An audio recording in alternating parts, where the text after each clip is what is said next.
Бүгінгі біздің тақырыбымыз сырник тағамын дайындап, безендіріп, ұсынуды үйренеміз. Ең бірінші өзімізге керекті шикізаттардың бәрін дайындап алып, мына жақта тұрған шикізаттардың бәрі өлшенген. Ірімшік, ұн, қант, жұмыртқа, тосақ, қаймақ және ванилин. Ең бірінші кезекте өзіміздің жұмыс орындарымызды дұрыстап ұйымдастырып алдық. Екінші, сүзбемізді біз қазір үгеміз. Үгеміз, өздеріңіз білетіндей, электр бұғаушымен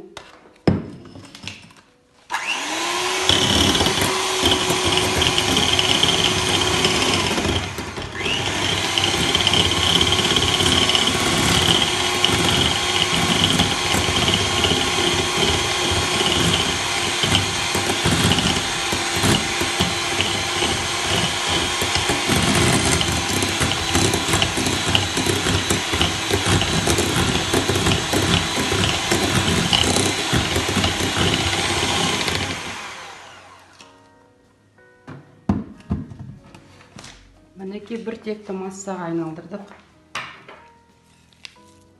Енді бұған өлшеніп қойған 20 грамм қантымызды қосамыз. Келесі жұмыртқамызды қосамыз. Сосын тағы да бір қалыпты массаға дейін еземіз.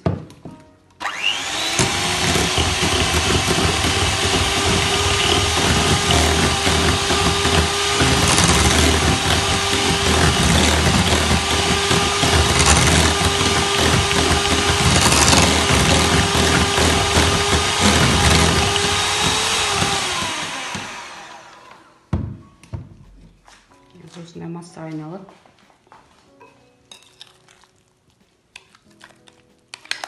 Келесі осы массамызға форма береміз.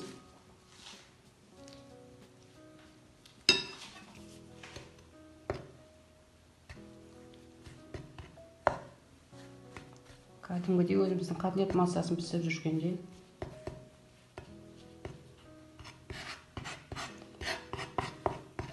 Артығындарды алып тастаймыз.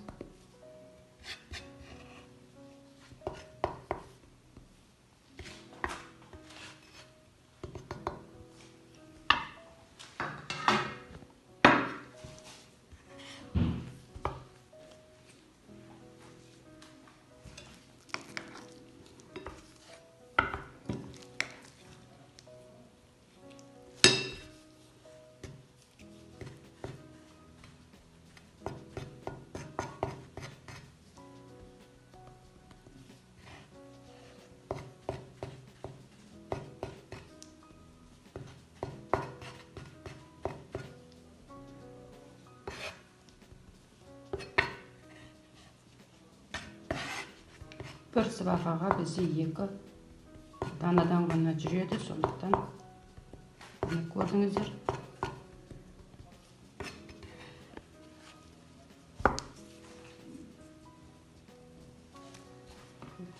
Келесі кезекте біз оны қуырамыз.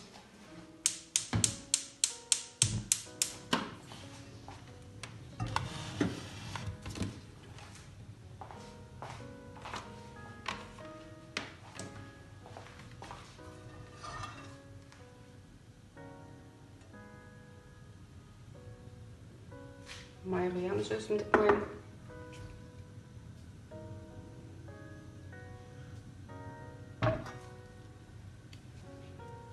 Табаны қыздырамыз.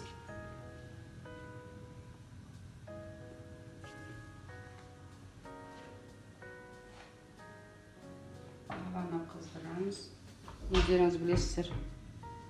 Келесі кезекте дайын сырниктарымызды, бұлар көрдіңіздер ме, өте нәзік. Нәзік. Енді жай отта қуырамыз.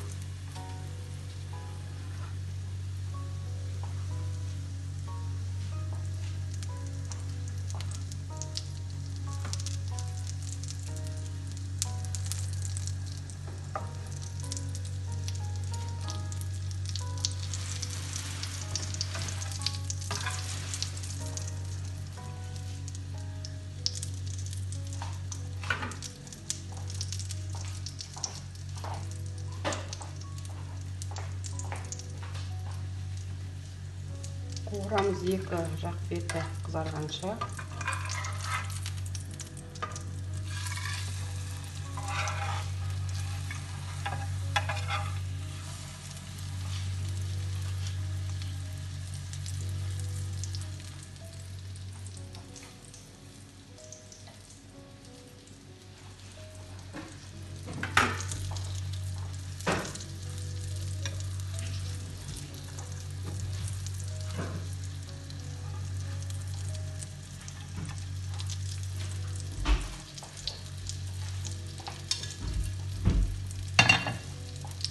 Сырнигimiz dayın.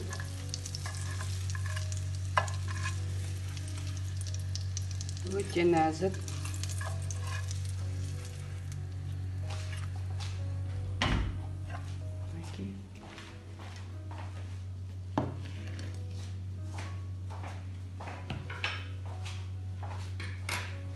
Сырник тағамын сақтауға келмейді, білесіздер. Бұны жаңағы мен қазір қаймақпен ұсынамыз. Қаймақ тұздығыменен қаймақты бөлек қойсақ болады.